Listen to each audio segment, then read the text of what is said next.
ఓం గం గణపతయే నమః. స్వర్ణలక్ష్మీ నమస్తే అస్తు. పరబ్రహ్మ స్వరూపిణి రాజ్యం దేహి ధనం దేహి సర్వకామాంచ దేహి మే. 12 రాసుల వారికి లక్ష్మి స్వర్ణలక్ష్మి అమ్మవారి యొక్క కృపా కటాక్షం వలన ప్రతి ఒక్కళ్ళకి ఆత్మజ్ఞానం కలిగి ఉండాలి. తద్వారా ప్రతి నిమిషం ప్రతి సందర్భంలోనూ సంతోషంగా ఉత్సాహంగా ఉండే విధంగా అమ్మవారికి అందరినీ ఆశీర్వదించాలని, అంతేకాకుండా రాజ్యం దేహి మన అందరికీ మంచి పదవి, ఉన్నతమైన స్థితి, ఒక అధికారం, దర్పం అన్ని కలిగించాలని, దానితో పాటు స్వర్ణలక్ష్మి అమ్మవారు ప్రతి ఒక్కరికి ధన ప్రవాహాన్ని కలిగించాలని, ఫైనల్గా సర్వకామాంచ దేహిమే మనం అనుకున్న ప్రతి కోరిక కూడాను ఇమ్మీడియట్గా తక్షణమే అమ్మవారు మనకి నెరవేర్చాలని చెప్పేసి అమ్మవారు ప్రార్థన చేస్తూ, గణపతిని కూడా మనం చేసే ప్రతి దానిలోని మనకి బుద్ధి సిద్ధి, చక్కటి విజయాన్ని, ఒక మంచి వివేకాన్ని కలిగించాలని, సత్ డెసిషన్స్ మంచి నిర్ణయాలు తీసుకునే విధంగా మనకి గణపతి మనకు కృప ఉండాలని చెప్పేసి ప్రార్థన చేస్తూ, మనం ఈరోజు టాపిక్ చూసుకుంటే సూర్యుడు వృషభ రాశి నుంచి మిథున రాశిలోకి మారుతూ ఉన్నారు. దీనిని మనకి మిథున సంక్రమణ అంటారు. అంటే ఇది 12 రోజులు ఉంటుంది ఈ సంక్రమణ. మనకి మకర సంక్రమణ, మకర రాశి ఎలానో ప్రతి నెల ఒక్కొక్క సంక్రమణ వస్తుంది. ఇప్పుడు రాబోయే సంక్రమణ మిథున సంక్రమణ అంటారు. ఇది 30 రోజులు ఉంటుంది. 15వ తారీఖు జూన్ నుంచి జూలై 15 వరకు ఉంటుంది. ఈ 15 రోజులు సూర్యుడు మిథున రాశిలో ఉండటం వలన ఏం జరుగుతుంది 12 రాశుల వారికి అని తెలుసుకున్నాం. అయితే ముఖ్యంగా సూర్యుడు మారటం వల్ల సూర్యుడు ఎలాంటి విషయాల్లో మనకి ప్రభావాన్ని చూపిస్తాడని తెలుసుకుందాం. సూర్యుడు వచ్చేటప్పటికి ముఖ్యంగా 8 రకాలైన అంశాలపైన ప్రభావాన్ని చూపుతూ ఉంటారు. ఒకటి అందరూ బాగా గుర్తుపెట్టుకోవాల్సింది ఏంటంటే సూర్యుడు ఆత్మకారక అంటారు. అంటే మనకి సెల్ఫ్ కాన్ఫిడెన్స్, మనకు కావాలన్న స్ట్రెంగ్త్, సోల్, ఆత్మబలం ఉండాలి, కానీ సూర్యుడు చక్కగా ఉండాలి. కాబట్టి సూర్యుడు ఆత్మకారకుడు. అలానే రాజ్యకారకుడు, ఒక పదవి రావాలన్నా, గవర్నమెంట్ అథారిటీ, అడ్మినిస్ట్రేషన్ పవర్, వీటన్నీ రావాలన్నా కానీ సూర్యుడు మనకి స్ట్రాంగ్గా ఉండాలి. అలానే పితృకారకుడు, father related elders, mentors, boss, వీళ్ళందరినీ కూడా మనకి సూర్యుడే రిప్రజెంటేషన్ చేస్తూ ఉంటారు. యశస్సు, కీర్తి ప్రతిష్టలు, గుర్తింపు, కొంతమందికి గుర్తింపు ఉంటుంది ఏ పని చేసినా, కొంతమందికి ఏ పని చేసినా గుర్తింపు అనేది ఉండదు. ఈ గుర్తింపు లేకపోవడం కూడా కారణం కూడా సూర్యుడు వాళ్ళ జాతకంలో సరిగ్గా లేకపోవడం అని గమనించుకోవాలి.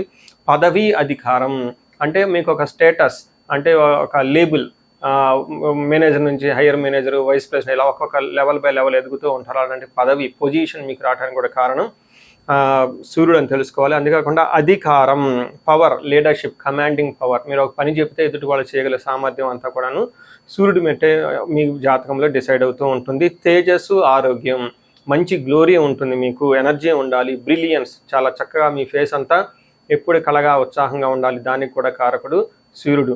ముఖ్యంగా లాస్ట్లో ఆరోగ్య ప్రదాత, సూర్యుడిని ఆరోగ్యం ఇచ్చే వాళ్ళు అంటారు. ఎవరి జాతకంలో అయితే సూర్యుడు సరిగా ఉండరో వాళ్ళకి అనారోగ్యంతో బాధపడుతూ ఉంటారు. ఎవరికైతే సూర్యుడు చాలా జాగ్రత్తగా ఉచ్చ స్థానంలో ఉంటారో చక్కగా వాళ్ళకి హెల్తీగా ఉంటారు, ఫిజికల్గా చాలా స్ట్రాంగ్గా ఉంటారు, ఒక పవర్ వాళ్ళలా ఉంటుంది అని తెలుసుకోవాలి. ఇలా 8 రకాలైన ముఖ్యమైన కారకాలు ప్రతి ఒక్కళ్ళ జీవితంలో సూర్యుడు అనేది ప్రభావాన్ని చూపిస్తూ ఉంటారు. అయితే ఈ సూర్యుడు మిథున రాశిలో ఉండటం వల్ల ఇప్పటి వరకు మనం చెప్పుకున్న విషయాల్లో కొందరికి అనుకూలంగా ఉంటుంది, కొందరికి ప్రతికూలంగా ఉంటుంది. ఏ రాశుల వాళ్ళకి అనుకూలంగా ఉంటుంది, ఏ రాశుల వాళ్ళకి ప్రతికూలంగా ఉంటుందో మనం చూద్దాం. కన్య రాశి వారికి రాబోయే ఒక 60 రోజులు చాలా చక్కగా ఉంటుందని గమనించుకోవాలి. జూను, ఎందుకంటే సూర్యుడు 9వ స్థానం నుంచి 10వ స్థానానికి వెళ్తూ ఉన్నారు. 10వ స్థానంలో సూర్యుడు దిగ్బలాన్ని పొంది చక్కగా చాలా స్ట్రాంగ్గా ఉంటారు. ముఖ్యంగా వీళ్ళకి ప్రమోషన్స్ ఎవరికైతే రావాలనుకుంటున్నారో ఇది ప్రమోషన్స్ వచ్చే టైం.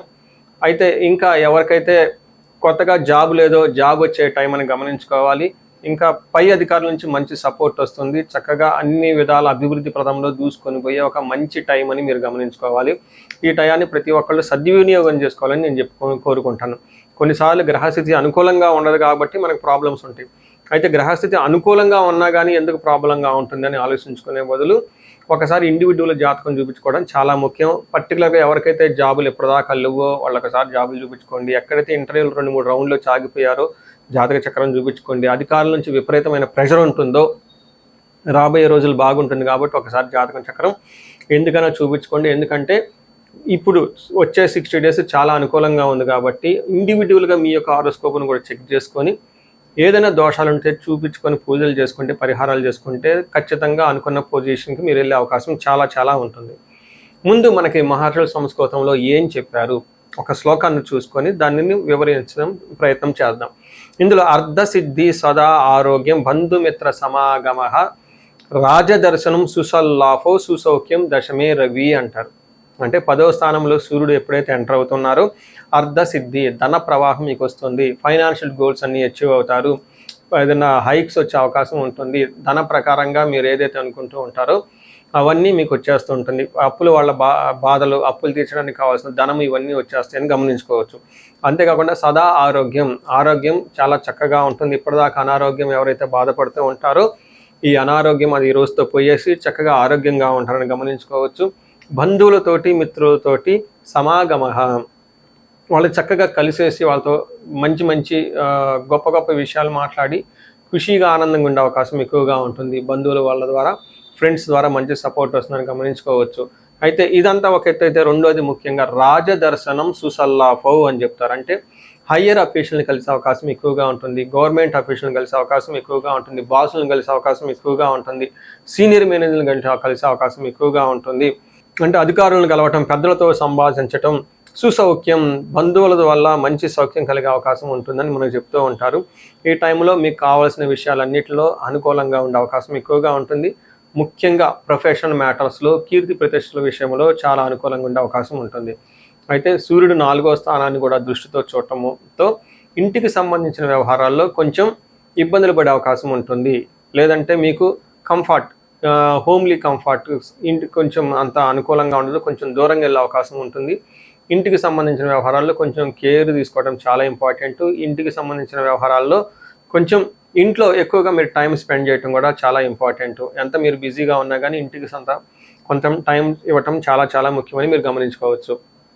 ఓవరాల్గా చూసుకుంటే 10వ స్థానంలో సూర్యుడు ఉండటం వల్ల దిగ్బలం చేత చక్కటిగా అవకాశం, ప్రమోషన్స్, గ్రోత్ ఇవన్నీ మీకు ఉంటాయని గమనించుకోవచ్చు. మనం పరిహారాలు చూసుకుంటే సూర్యుడికి కొన్ని పరిహారాలు మీరు చేసుకునే పరిహారాలు కొన్ని ఉంటాయి. కొన్ని వచ్చేటప్పటికి బ్రాహ్మణ పండితులతో చేయించుకోవడం చాలా ముఖ్యం. కొన్ని క్షేత్ర దర్శనాలు కూడా చేసుకోవడం చాలా చాలా ఇంపార్టెంట్. ముందు ముఖ్యంగా మీవంతా సెల్ఫ్ రెమెడీస్ అంటారు, మీరంతా స్వయంగా చేసుకునే పరిహారాలు కొన్ని ఉంటాయి. అందులో ముఖ్యంగా చూసుకుంటే సూర్య నమస్కారాలు చేయడం చాలా ఇంపార్టెంట్. సూర్య అష్టకం చదవటము లేదా ఆదిత్య హృదయ స్తోత్రం చదవటం కూడా చాలా ఇంపార్టెంట్. ఎప్పుడైతే ఆదిత్య హృదయ స్తోత్రము, హనుమాన్ కార్యసిద్ధి మంత్ర రెండు కలిపి చదువుకోగలిగితే ఇంకా చాలా మంచి రిజల్ట్ ఉంటుంది. సో ఇక్కడ ఆదిత్య హృదయ స్తోత్రంతో పాటు హనుమాన్ చాలీసా కానీ, హనుమాన్ కార్యసిద్ధి మంత్రం కానీ చదువుకుంటే ఇంకా చక్కటి మంచి రిజల్ట్ వస్తుంది.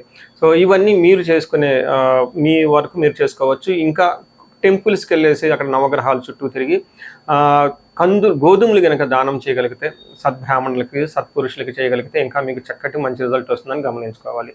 సో అది మీ వరకు చేసుకోగలుగుతారు. మీ ద్వారా కాకుండా కొన్ని సమస్య తీవ్రంగా ఉంటే పండితుల్ని కలిసి లేదంటే మా ద్వారా అపాయింట్మెంట్ తీసుకొని జాతక చక్రం కూడా చేయించుకోవడం చాలా ఉత్తమం. ఇందులో ముఖ్యంగా సూర్యుడికి సంపూర్ణమైన శాంతులు చేయాల్సి ఉంటుంది. గ్రహశాంతి అంటారు. ఈ గ్రహశాంతిలో సూర్యుడికి జపాలు, దానాలు, తర్పణాలు, హోమాలు ఇవన్నీ చేస్తూ ఉండాలి. వీటితో పాటుగా ఇంకా మీ యొక్క ఇండివిజువల్ జాతకం చూపించుకోవడం చాలా చాలా ముఖ్యం. ఎవరికైతే మీ యొక్క ఇండివిజువల్ లైఫ్లో మీకు ఏజ్ 35 to 45 మధ్యలో ఉండి 40 years ± ఉన్న వాళ్ళకి ఎక్కడైనా మీకు లైఫ్ స్టాగ్నేటెడ్గా కనిపించింది, అప్పటిదాకా సక్సెస్ఫుల్ ట్రాక్ రికార్డు ఉండి ఇక్కడ ఎందుకో ఆగిపోయారు, గ్రోత్ లేదని మీకు అనిపిస్తే ఒక్కసారి కాల్ చేసి అపాయింట్మెంట్ తీసుకోండి, మీ జాతకం చెక్ చేసుకోండి. నేను 35 to 45 ఏజ్ గ్రూప్ రీసెర్చ్ గ్రూప్గా చేస్తూ ఉన్నాను. చాలామంది పీపుల్ మిడ్ లైఫ్ క్రైసిస్ అని చెప్పేసి ఇక్కడ ఆగిపోతూ ఉంటారు. చాలామందికి డైవర్స్లు అవుతూ ఉంటుంది, సడన్గా కెరీర్లో బ్రేక్ వస్తూ ఉంటుంది.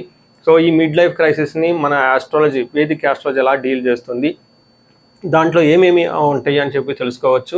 ముఖ్యంగా జ్యోతిష శాస్త్రం ప్రకారం గ్రహ శాంతులు అని ఉంటాయి, గ్రహ దోషాలు అని ఉంటుంది. మీ యొక్క దశలు తెలుసుకొని వీటిల్లో ఏదైనా ఒక గ్రహం దోషం ఉండటం అయితే మీరు స్టాగ్నేటెడ్ అయిపోతారు. దాన్ని ఎలా బయటకు రావాలని పరిహారాలు తెలుసుకోవాలి.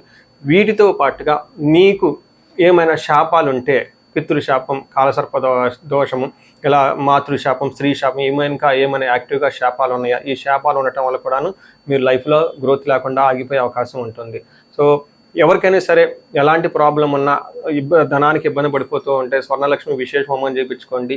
మీకు వీసా స్టాంపింగ్, H1B, లైక్ ఎక్కడన్నా ఏమంటారు ఉద్యోగంలో ఎక్కడన్నా బ్రేక్లు వచ్చి ఆగిపోతూ ఉన్నా, లేదంటే ఫైనల్ రౌండ్ దాకా వచ్చి మధ్యలో ఎక్కడన్నా ఆగిపోయినా కానీ మీకు ఇలాంటి వాళ్ళకు కూడాను మన్యు పాశుపత అభిషేకము, రుద్రాభిషేకం చేయించుకోవడం చాలా చాలా ఇంపార్టెంట్. భార్యాభర్తల మధ్య గొడవలకు అన్యోన్య దాంపత్య పాశుపతం చేయించుకోవటం, ఎవరికైనా సర్పాలు, కాలసర్పదోషాలు, మహాకాలసర్పదోషాలు అంటే కాలసర్పదోష నివారణ పూజలు, పితృదోష నివారణ పూజలు మీ యొక్క జాతకం చూసుకొని ఇవన్నీ చేసుకోవటం వల్ల జీవితంలో 10 రెట్లు ఖచ్చితంగా వెళ్ళే అవకాశం ఎక్కువగా ఉంటుందని గమనించుకోవాలి. మీ అందరికీ అష్టైశ్వర్యాలు కలగాలని, భోగభాగ్యాలు కలగాలని చెప్పేసి కోరుకుంటున్నాను. నమస్తే.